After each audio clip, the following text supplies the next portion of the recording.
Assalamualaikum warahmatullahi wabarakatuh. Selamat pagi teman-teman. Bagaimana kabarnya? Semoga senantiasa dalam lindungan Allah Subhanahu wa taala ya.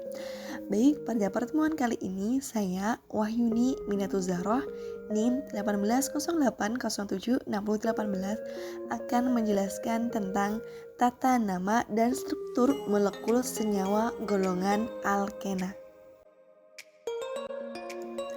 Alkena adalah suatu hidrokarbon dengan ikatan karbon rangkap 2.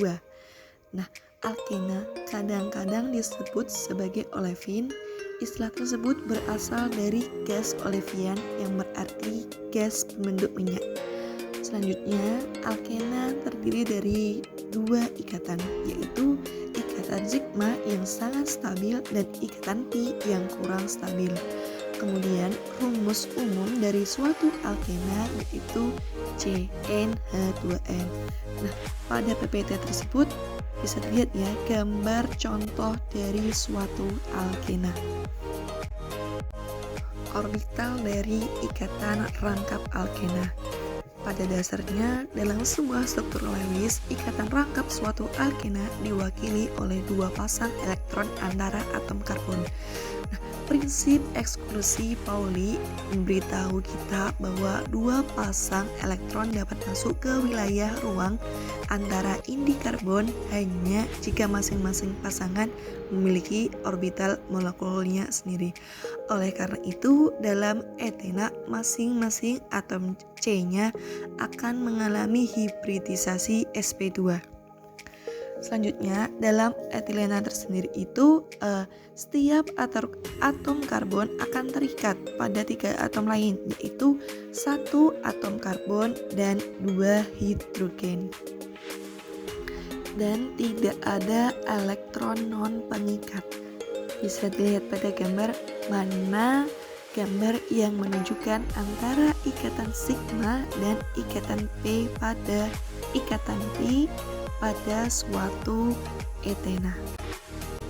Atom C pada suatu etena masing-masing akan berhibridisasi sp2. Hibridisasi sp2 akan melibatkan 1 orbital s dan 2 orbital p. Hal ini disebabkan karena orbital p memiliki 3 orbital, yaitu px, py, dan pz. Maka hanya 2 dari orbital ini yang terlibat di dalam hibridisasi sp2. Misalkan ya, kita akan menyisakan 1 orbital pz yang tidak terhibridisasi. Maka bisa kita rumuskan seperti yang dilihat pada PPT ya, ada keadaan dasar, tarik eksitasi, dan hibridisasi sp2. Bisa dilihat pada pengisian orbitalnya ya. Oke, selanjutnya kalau kita sudah memahami, dapat disimpulkan bahwasanya hibridisasi sp2 akan berbentuk segitiga planar. Artinya orbital sp2 akan terletak pada bidang mendatar, sedangkan orbital pz dari masing-masing atom C akan terletak tegak lurus dengan bidang sp2 ini.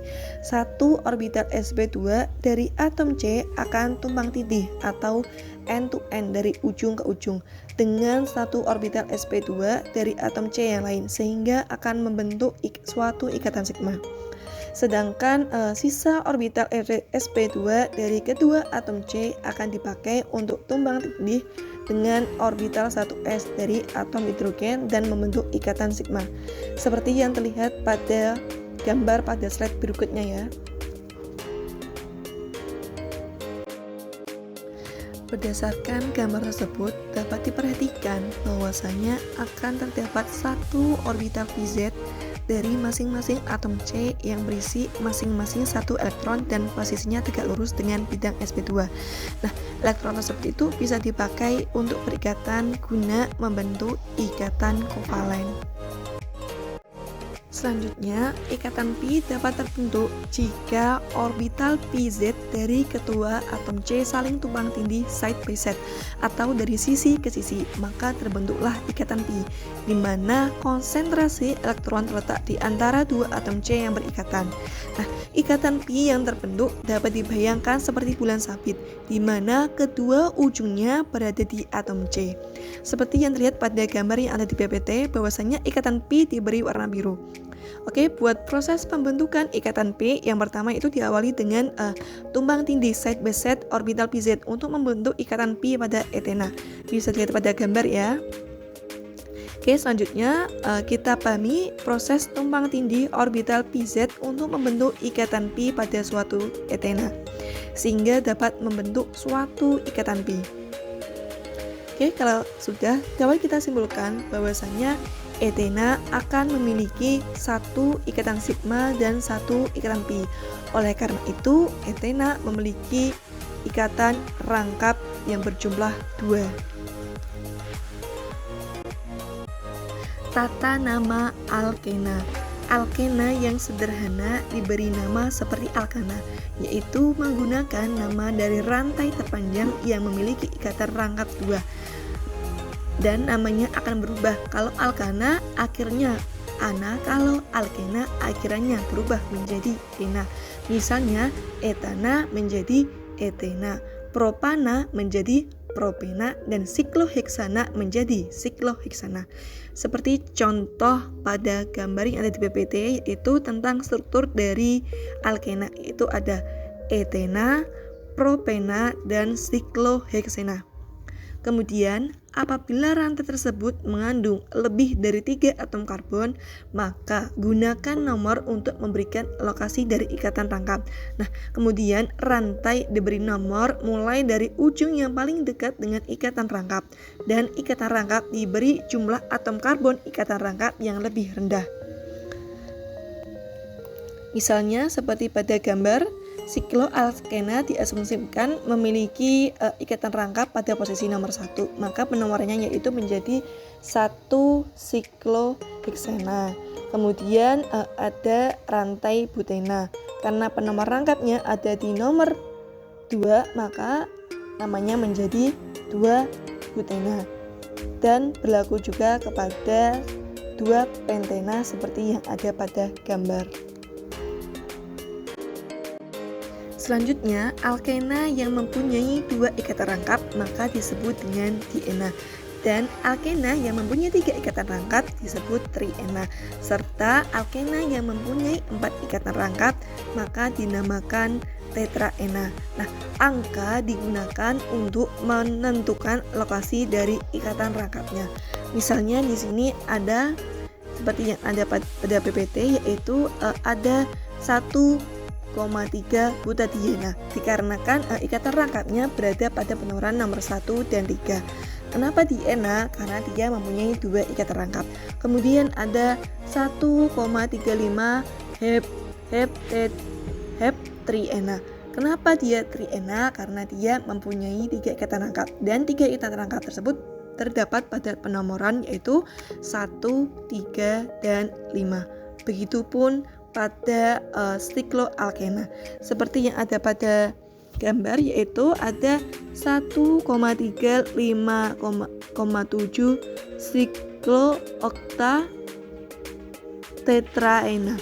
Kenapa dia tetra? Karena dia mempunyai 4 ikatan rangkap, dan 4 ikatan rangkap tersebut berada pada penomoran yaitu 1, 3, 5, dan 7. Tata nama isomer cistran. Isomerisme cistran biasa disebut juga dengan isomerisme geometris.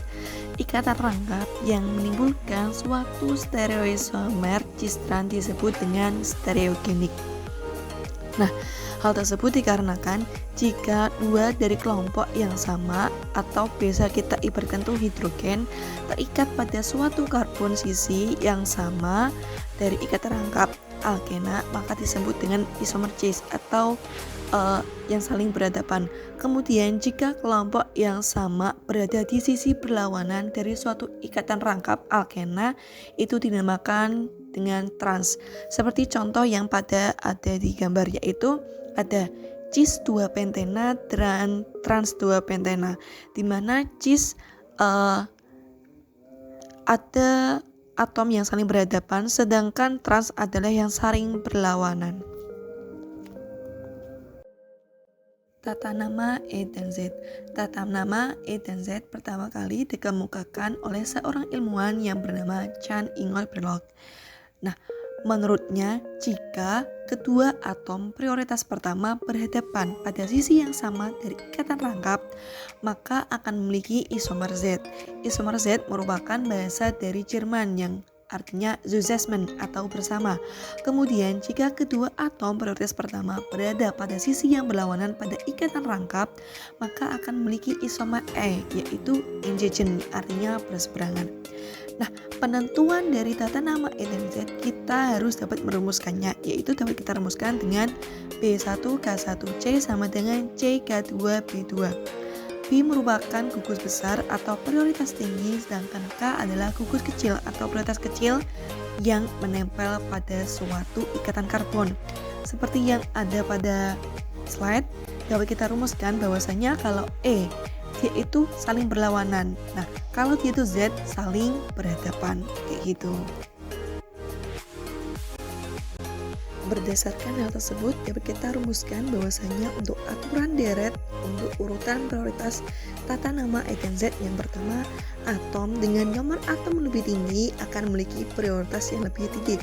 Seperti contoh yaitu etena yang memiliki ikatan dengan unsur-unsur halogen. Maka unsur-unsur halogen tersebut harus kita ketahui berapa nomor atomnya. Nah, setelah itu kita tentukan nomor atom. Lalu dengan nomor atom yang paling besar, maka akan memiliki prioritas yang pertama. Sehingga pada struktur tersebut dapat kita namai menjadi Z1 bromo 2 kloro 2 fluoro 1 iodetena.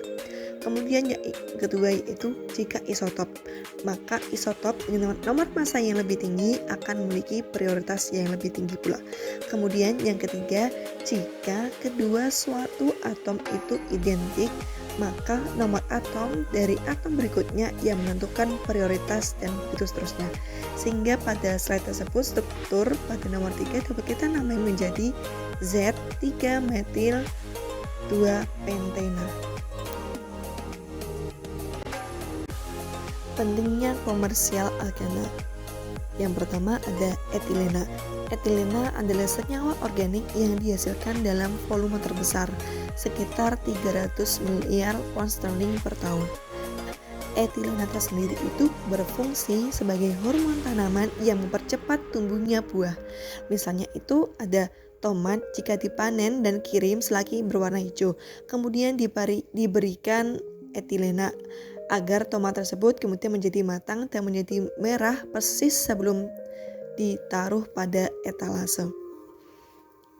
Kemudian yang kedua ada propilena. Propilena diproduksi dengan kecepatan 160 miliar pound per tahun. Nah, propilena tersendiri itu bermanfaat untuk membuat plastik dan membuat serat sintetis dari peralatan masak.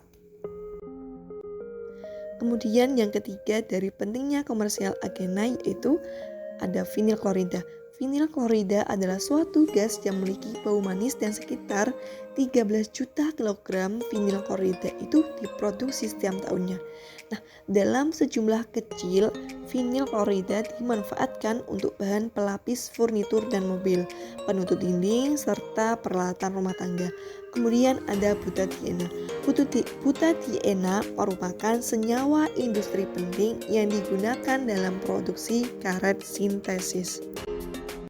Selanjutnya, sifat fisika dan kimia senyawa alkena. Titik didih dan kepadatan. Sifat fisik alkena mirip dengan alkana Yesua. Misalnya ada propana akan memiliki sifat fisik yang kurang lebih sama dengan propena. Kemudian ada alkena akan memiliki kepadatan di sekitar 0,7 atau 0,7 gram per cm kubik. Kemudian titik didih alkena akan meningkat dengan bertambahnya suatu berat molekul, serta suatu alkena yang memiliki banyak cabang akan menyebabkan volatilitas yang lebih besar dan titik didih yang lebih rendah. Kemudian polaritas. Pada umumnya alkena relatif bersifat nonpolar. Mereka tidak larut dalam air tetapi larut dalam pelarut nonpolar seperti heksana, bensin, pelarut halogenasi, dan ether.